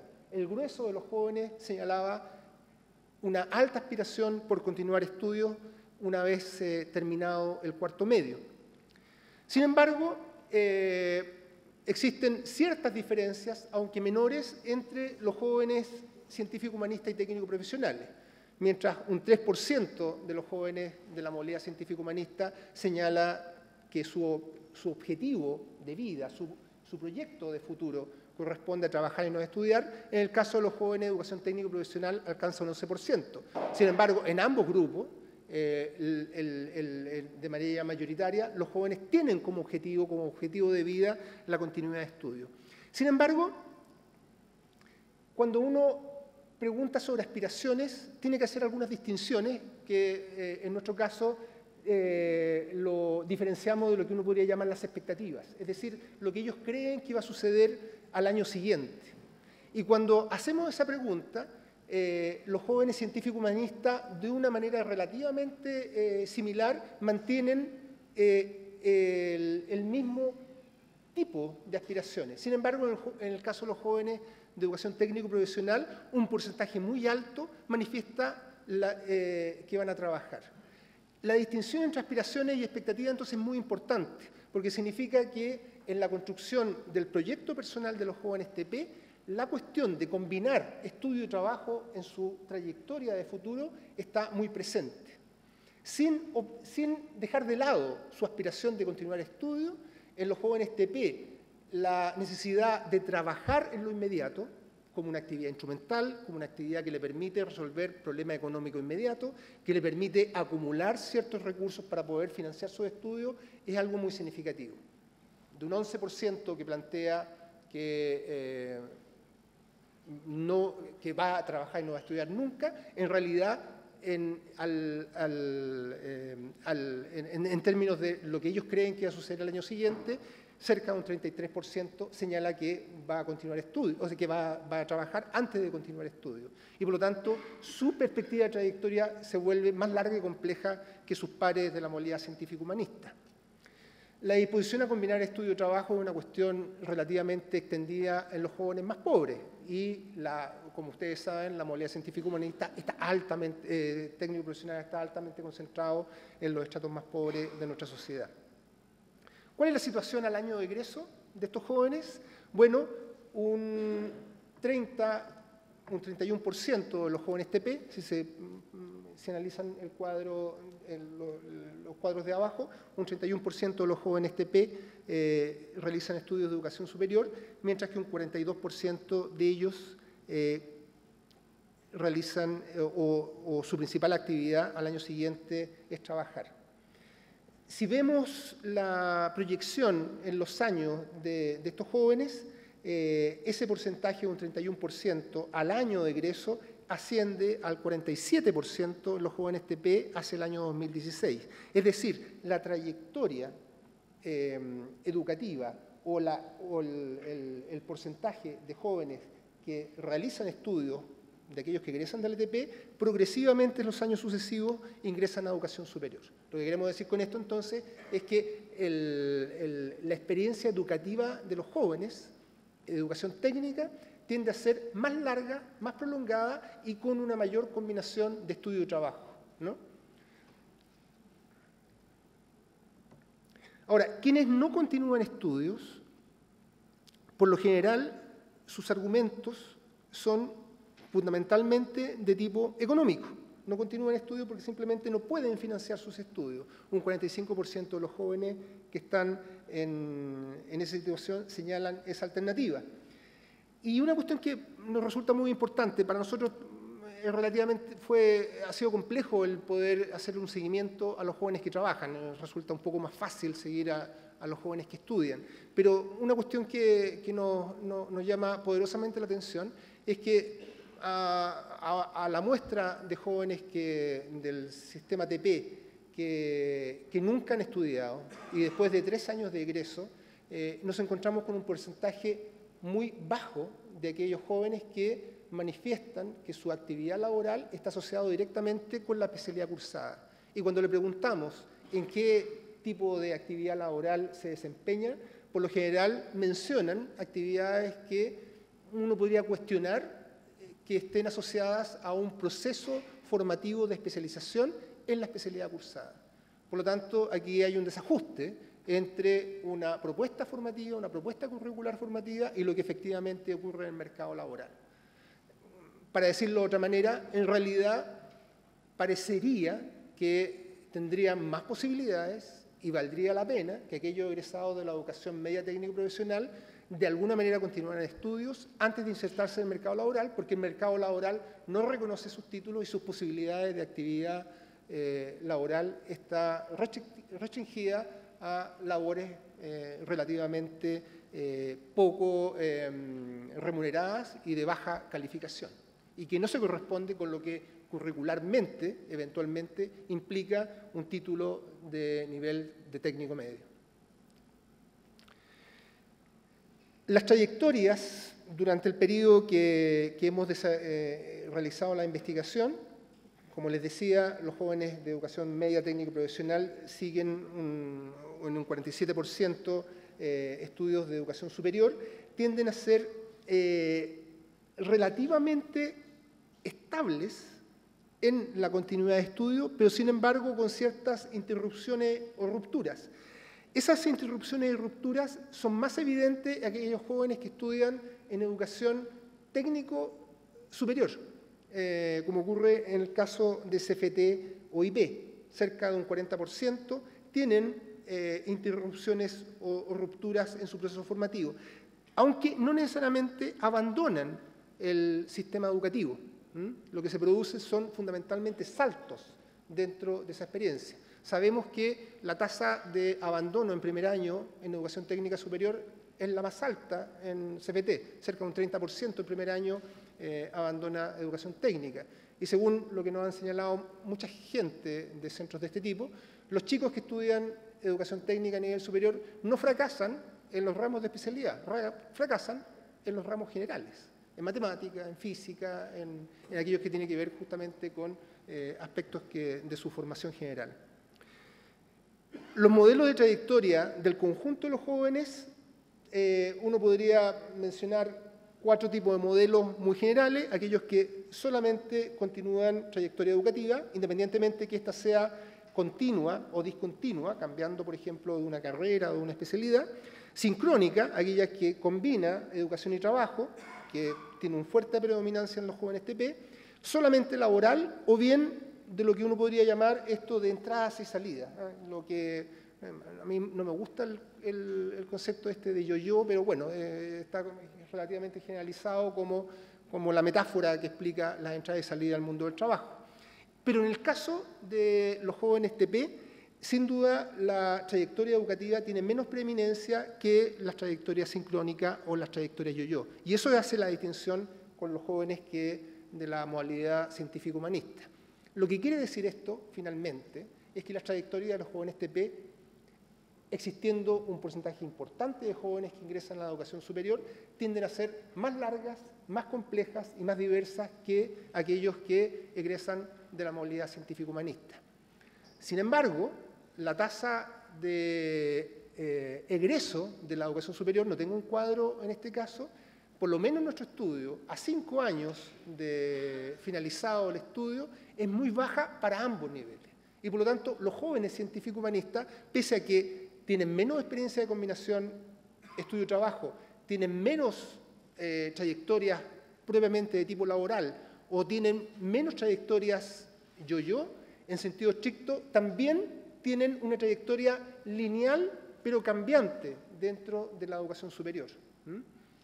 Eso tiene consecuencias para la reflexión sobre política. Hace poco salió en la información que cerca de 3.000 jóvenes de las universidades del Crunch dejarían de percibir los recursos de gratuidad justamente por haber abandonado la carrera inicial que ellos cursaron, porque las políticas están orientadas linealmente.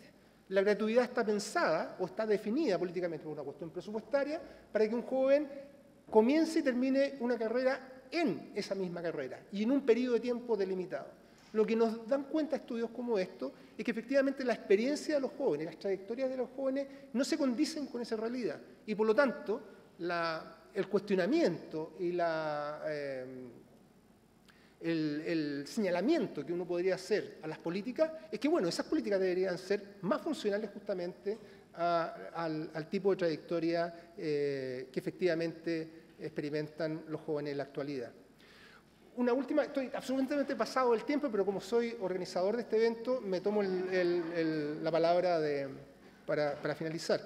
un par de láminas que a mí me parecen que son muy significativas.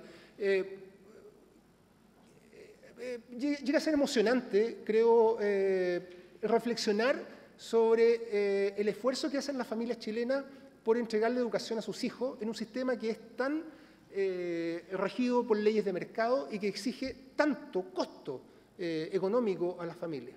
Cuando uno pregunta a los chicos cuál es su principal soporte, la familia es su principal soporte, sin duda alguna. Cada vez que uno en una entrevista, en un grupo de discusión, plantea ¿cómo logras hacer esto? Bueno, porque mi familia me apoya, mis padres están dispuestos a hacer todo lo posible para que yo pueda estudiar. Y eso se refleja en las preguntas que están en ese cuadro, en esa lámina. Sin embargo, quiero que presten atención respecto a lo que está encerrado en ese óvalo, que tiene que ver no solamente con el apoyo, sino que con aspectos asociados al nivel de conocimiento y capacidad de presión que tiene la familia para que los chicos tomen buenas opciones o para que los chicos tomen o desarrollen un tipo de trayectoria educativa que sea relativamente factible de éxito. Si se dan cuenta, ante la afirmación, en mi familia se preocupan y me presionan para que cumpla con mis responsabilidades, el grueso de las respuestas que tienen mayor adscripción se encuentran en los niveles de lo que uno podría llamar la clase media chilena. Sabemos que ese concepto es bastante flexible, pero entendamos que quedan diferenciados en esa respuesta los jóvenes de los sectores de más bajos ingresos y los jóvenes de mayores ingresos. No profundizamos en esta cuestión, aunque sí la profundizamos en algunas entrevistas cualitativas, pero la hipótesis es que efectivamente hay una mayor preocupación de las familias, un mayor desinterés de las familias o un mayor desconocimiento saber cómo hacer frente a esta situación en ambos polos. Sin embargo, el polo de los sectores más ricos, las explicaciones tendrían un factor que es muy distinto a los jóvenes más pobres, ¿no? En los jóvenes más ricos es porque eso está dado de cajón, porque existen otros recursos que así lo sostienen, porque el establecimiento educacional donde concurren los chicos resuelve esa situación. Pero en el caso de los más pobres, quizás lo que está dando cuenta esa respuesta es un vacío de ese soporte, que puede ser un soporte afectivo, sin duda alguna, pero que no necesariamente es suficiente para poder posibilitar una trayectoria exitosa a los jóvenes. Entonces, yo creo que hay que prestar mucha atención a esta situación y particularmente lo que le ocurre a los jóvenes más pobres. Una última, sobre el futuro y ser adulto. Nosotros en la primera encuesta le preguntamos ¿cuándo se es adulto? ¿Cuál es la variable fundamental que constituye la condición de adultez? Mayoritariamente los jóvenes, nosotros creíamos que iba a decir cuando se termina de estudiar, cuando se comienza a trabajar, la respuesta mayoritaria fue cuando se abandona el hogar de los padres. Esa es la variable predominante. Pero fíjense que aquí lo que tenemos es el porcentaje de respuestas que corresponden a una situación que ocurre 30 años o menos. Y es notable cómo cuando los chicos son más chicos, cuando están en cuarto medio, se plantean esa meta cerca de los 25 años. La mayoría de las respuestas tienden a concentrarse así. Sin embargo, cuando van avanzando en el tiempo, cuando se acercan los 25 años, van alargando esa vara. Y todos los que tenemos hijos cerca de 30 años en nuestras casas, que siguen alimentándose a costa nuestra, que le tenemos que lavar la ropa, y etcétera, etcétera, y sostener nietos, bueno, sabemos lo que eso significa. Y sin duda, eso está muy asociado con lo anterior. La familia es el principal soporte de esta situación.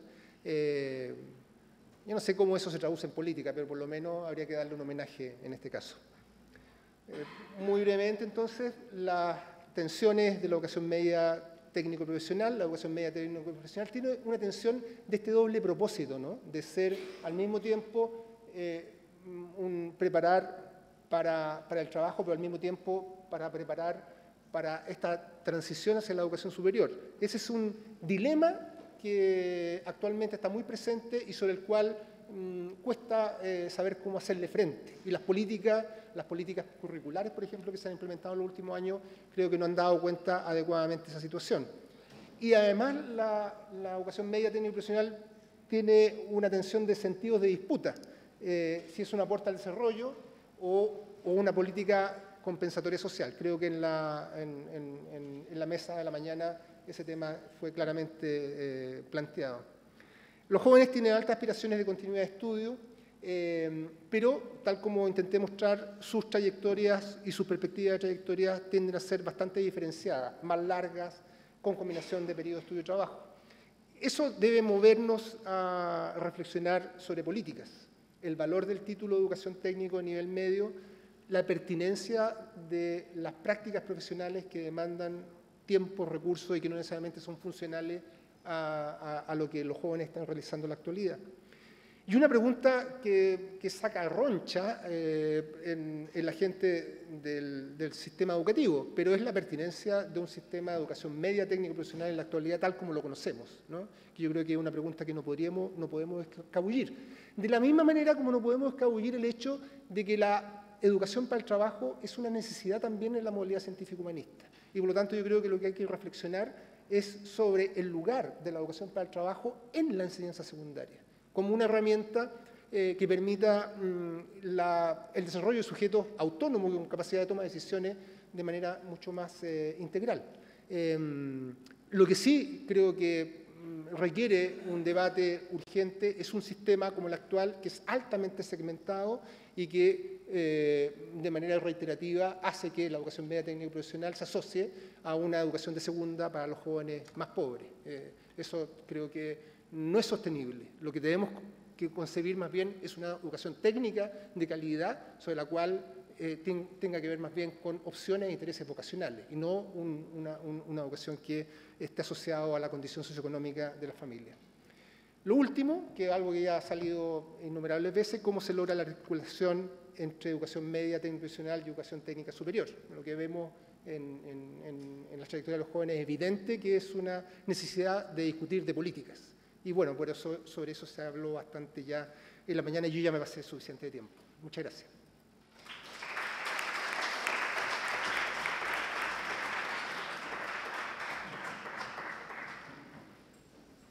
Gracias, Leo. No sé si hay preguntas, tanto a María Eugenia como a Leandro. Vamos. Yo puedo... ¿Tú vas?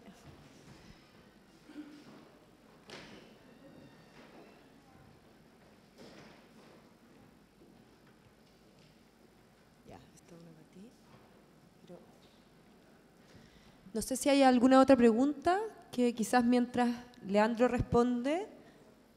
Sí, yo creo que tanto. Ya, respondes tú, Leo, y yo después puedo hacer una pregunta a María Eugenia. Sí, se pregunta qué responsabilidad se le asigna a los educadores, supongo, que imparten educación TP en la baja relación que existe entre lo que los jóvenes estudian y aquello en lo que trabajan. Establecimientos vocacionales, disculpe. En lo que los jóvenes estudian y aquello en lo que trabajan y o continúan estudios superiores.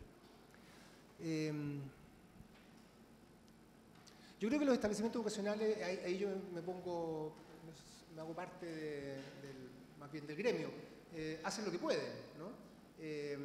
Porque efectivamente los establecimientos educacionales imparten un conjunto de especialidades relativamente limitadas dentro del mercado laboral, pero el mercado laboral lo que ocurre es que no necesariamente entrega posibilidad a los jóvenes de educación media técnica y profesional como un canal relativamente fluido en función de sus especialidades. Por eso que lo que mostraba en la lámina es, creo que es una advertencia bastante importante.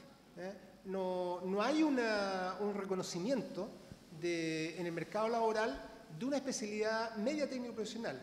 El valor del título medio técnico profesional me parece que es insignificante. Lo lamento decirlo así, pero efectivamente eso ocurre. Yo no sé si alguien puede dar testimonio de que se le solicite ese título cuando busca trabajo. Entonces, yo creo que hay un problema de un mercado laboral que es disfuncional justamente a este sistema que todavía está pensado un poco por muchos actores respecto a una salida temprana al mundo del trabajo, cosa que así no ocurre. Creo que la responsabilidad principal que tienen los establecimientos educacionales es seguir concibiendo que su formación es una formación que termina al momento que egresan los jóvenes y no incentivar procesos formativos que posibiliten que los jóvenes desarrollen más competencia o logren un tipo de recursos que le permita enfrentar, por lo tanto, una actividad laboral que esté relacionada con sus intereses vocacionales, ¿no? Yo creo que eso tiene que ver más bien con esa situación. Y ante eso, bueno, en educación técnica hemos discutido varias veces cuáles son algunos de sus nudos problemáticos. La diferenciación que se produce entre formación general y formación de especialidad. Yo creo que ese es un nudo crítico en la educación técnica. Yo creo que hay que reforzar esa dimensión. Hay que reforzar las cuestiones que tienen que ver con competencias generales y menos con las llamadas competencias de especialidad. El currículum últimamente no ha ayudado en eso. Creo que la última reforma curricular de educación media técnico-profesional apuntó más bien a una sobreespecialización, cuando en realidad las señales indicarían que hay que hablar más bien de los sectores de especialidad y las competencias generales que son transversales para el conjunto de las especialidades que se brindan.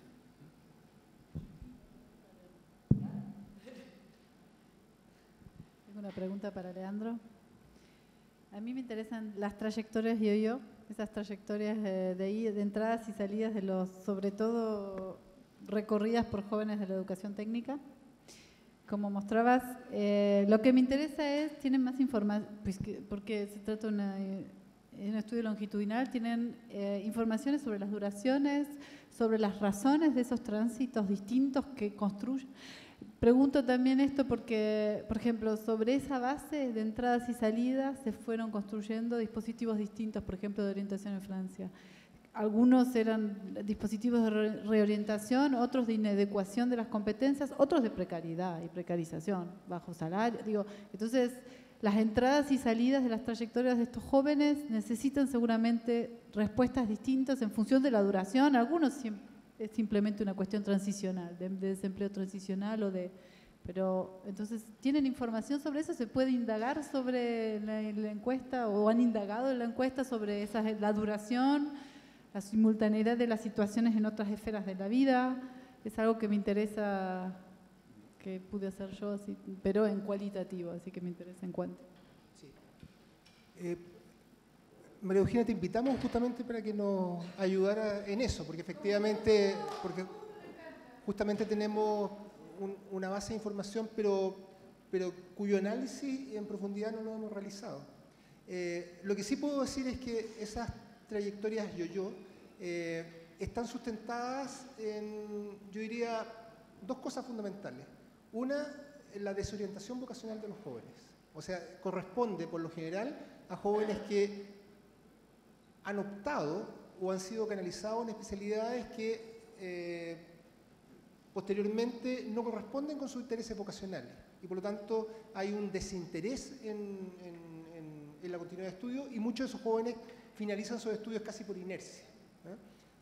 A mí me carga colocar ejemplos típicos, pero cuando uno veía a chicas estudiando secretariado, por suerte esa especialidad ahora está cerrando, y que eran casi condicionadas por el entorno para hacerlo, aunque no tenían ningún interés ni vocacional.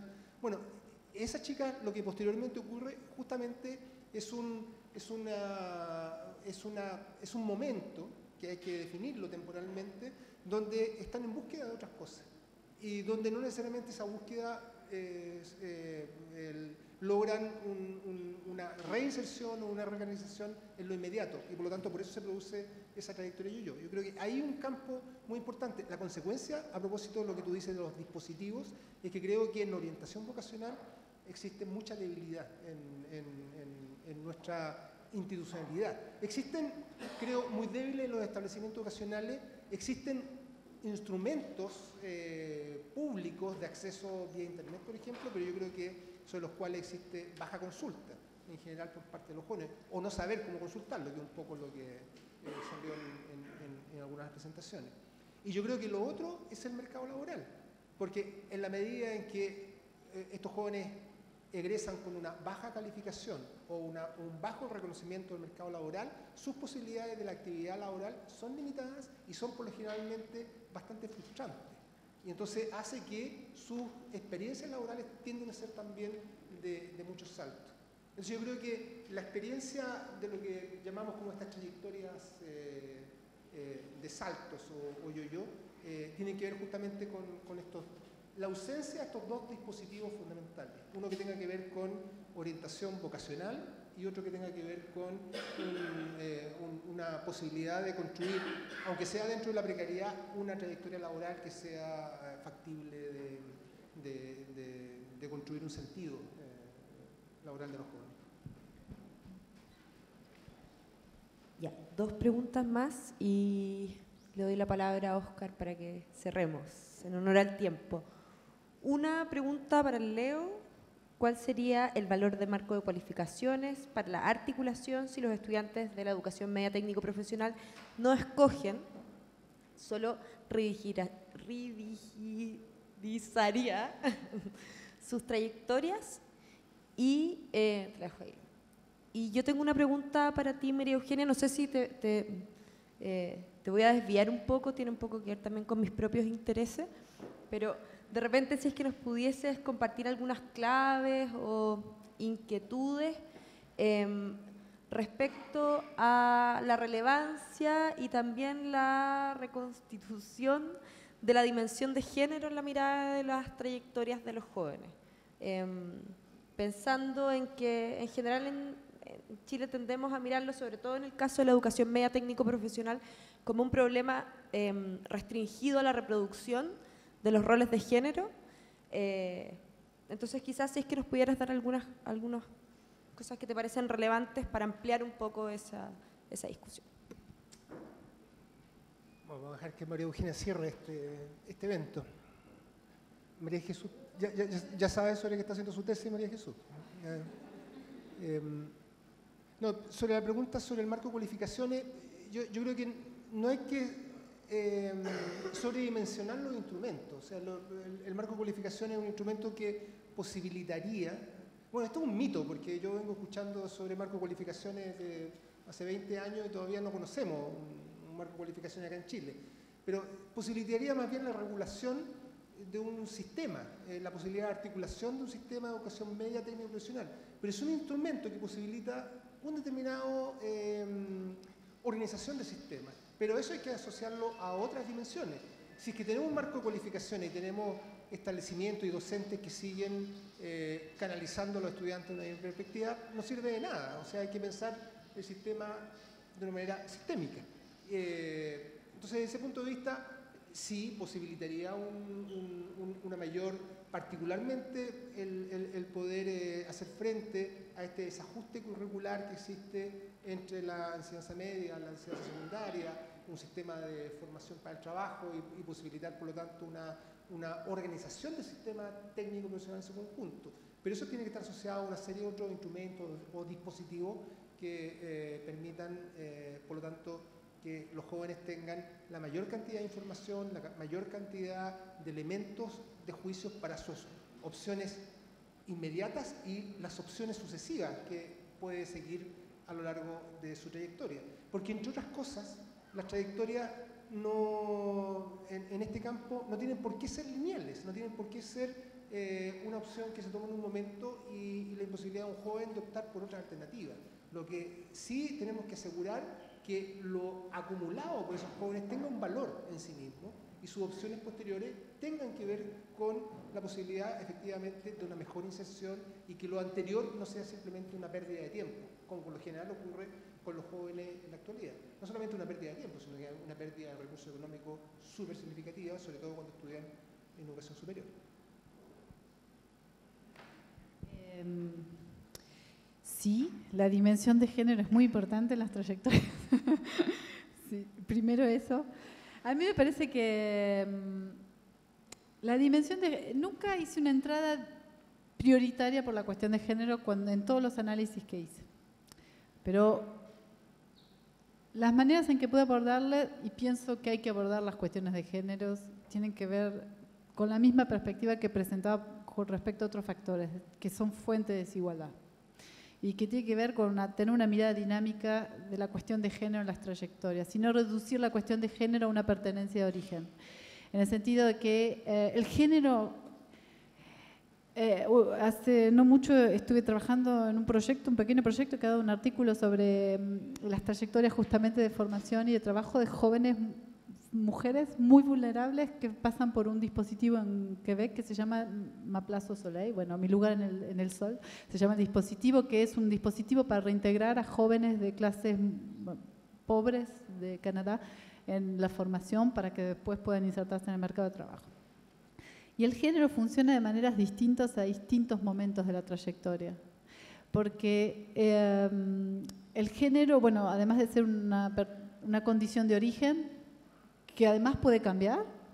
Tenemos jóvenes que cambian su género a lo largo de nuestras trayectorias, sobre todo en los casos de jóvenes franceses, por ejemplo, como los hemos seguido 15 años, se imaginan si hemos visto cambios, también de género.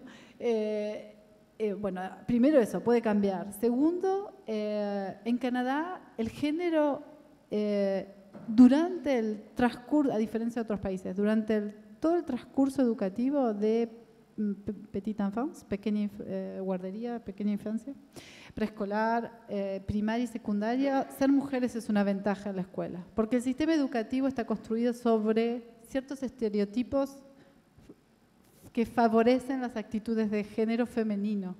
La sumisión, el estar quieta, hay un montón de características que hoy se están debatiendo en Canadá porque las tasas de abandono escolar de los varones, por ejemplo, a lo largo del primario y el secundario son tan elevadas con respecto al de las mujeres que en realidad obviamente se está cuestionando la institución escolar y no tanto, bueno, después está el presupuesto de que hay características femeninas o masculinas naturalmente atribuidas, pero que en realidad son sociales siempre.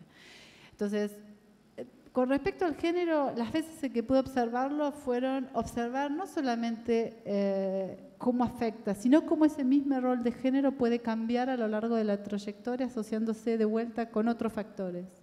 Ser madre en algunos sistemas da ventajas, no ser madre en algunos sistemas no da ventajas.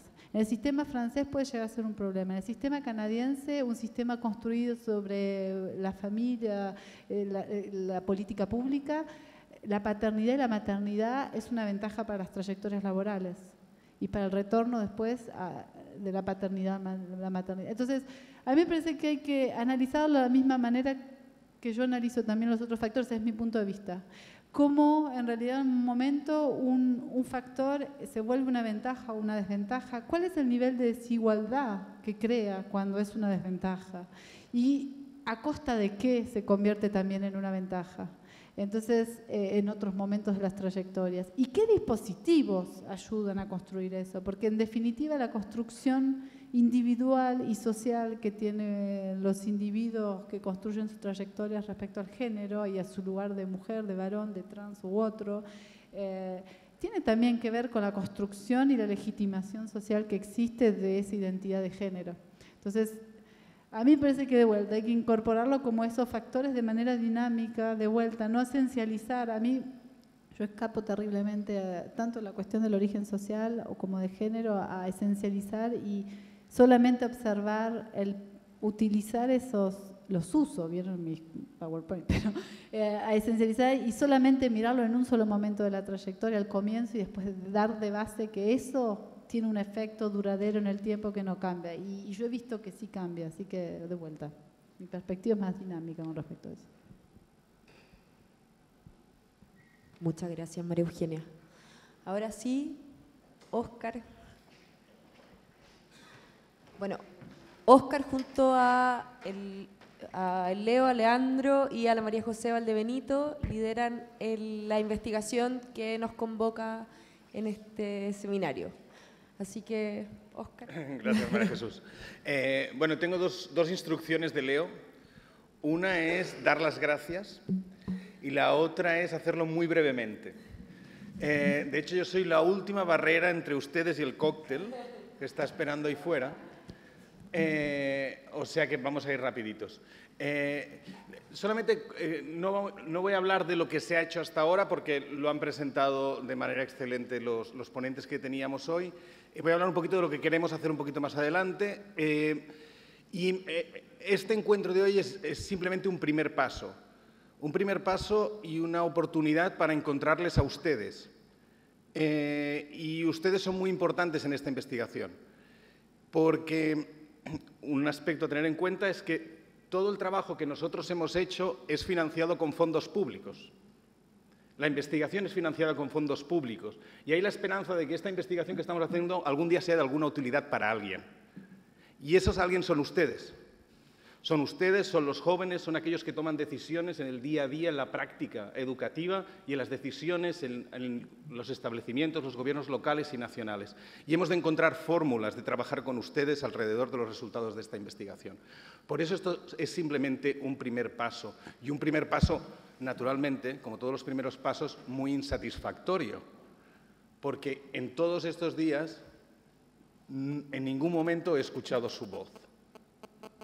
Tenemos que encontrar otras maneras de trabajar con ustedes, otras fórmulas, otros foros en que podamos intercambiar y trabajar sobre los resultados de esta investigación y todo el conocimiento que ustedes tienen de su práctica diaria en el campo de la TP. Y ese es uno de los retos que compartimos con el equipo de aquí de la Universidad Alberto Hurtado, con Leandro, con María José y con el equipo de Glasgow. Tenemos que encontrar estas maneras de trabajar con los usuarios de la investigación para que contribuyamos a un mejoramiento del sector. Y en ese sentido tenemos todo el próximo año para poder organizar el próximo evento en que las fórmulas van a ser diferentes y es un compromiso que tomamos con ustedes. También nos servía este primer paso para poderlos identificar. Algunos de ustedes ya son conocidos de los colegas de acá, pero tener sus datos, haberlos tenido aquí, poder que nos visualicen, es comenzar una relación que queremos que sea fructífera para ambos. ¿Por qué creemos que estas relaciones son fructíferas? Se ha hablado aquí, es decir, el campo de la ATP es un campo de cantidad de actores a diferentes niveles, con diferentes intereses, lógicas, y cada uno con nuestras agendas, nuestras preocupaciones y nuestros jefes y nuestros días a día. Tener investigación sirve para provocar a los diferentes actores para sentarse y compartir experiencias alrededor de una evidencia producida por terceras partes. Este diálogo entre diferentes actores es fructífero no solamente porque nos puede permitir colocar la ATP de una manera más preeminente en el debate nacional sobre la educación, es también una oportunidad para articular discursos de cuál es nuestro proyecto para la educación desde la ATP. Una educación que no solamente se fundamente en ciertas maneras de aprendizaje y en ciertos tipos de aprendizaje. Una educación para todos los tipos de alumnos que principalmente han sido excluidos de las definiciones del alumno normal y alumnos con los que ustedes tienen un mucho mayor conocimiento en su práctica profesional. También la ATP, por su conexión con otros sectores que no son estrictamente el educativo o el laboral, tiene un mensaje a darnos sobre qué proyecto, una oportunidad para discutir qué proyecto de mundo del trabajo queremos para nuestro país, qué modelo de trabajo queremos para nuestros países. Y eso es un debate que nadie como la ATP puede tener en el sector educativo. Finalmente, hay otros elementos que van más allá, que es qué modelo de ciudadano queremos para nuestros países. Y ahí la ATP también tiene mucho que ver cuando estamos hablando de estos proyectos de vida, de estas trayectorias que precisamente en la última de las sesiones nos estamos planteando. ¿Qué proyectos de vida les podemos ofrecer a estos jóvenes en la sociedad actual? Y parece, una cosa que a mí me sorprendió mucho en todas estas entrevistas es que hay ciertas asunciones en el contexto de Chile que a mí me sorprendieron desde la mirada internacional. Yo les preguntaba a los entrevistados, ¿pero es posible tener una vida digna en este país sin tener una educación superior? ¿Cuánta gente en los ministerios me decía, pues no? Y realmente todavía hoy me cuesta entender que esto se pueda asumir así. Es decir, que para ser ciudadano protegido, para tener unos derechos que a lo largo de la vida uno tenga que tener una educación superior. ¿A qué nivel de presión estamos poniendo a los jóvenes? ¿A qué nivel de presión estamos poniendo al sistema educativo para resolver problemas que no ha creado el sistema educativo en nuestra sociedad? Finalmente, decirles que estas tareas que nos comprometemos a hacer seguramente les vamos a intentar robar tiempo, igual que estamos haciendo ahora mismo. Les vamos a contactar de diferentes maneras para invitarles a eventos que vamos a ir organizando. Les vamos a mantener informados de lo que hacemos. Hay una web del proyecto donde pueden acceder continuamente, se viene actualizando. Y la idea es que podamos facilitar este debate de aquí a un año, cuando volvamos aquí a Santiago, con todos ustedes y que en la medida de lo posible podamos trasladar estos mensajes al resto de la sociedad. Muchas gracias.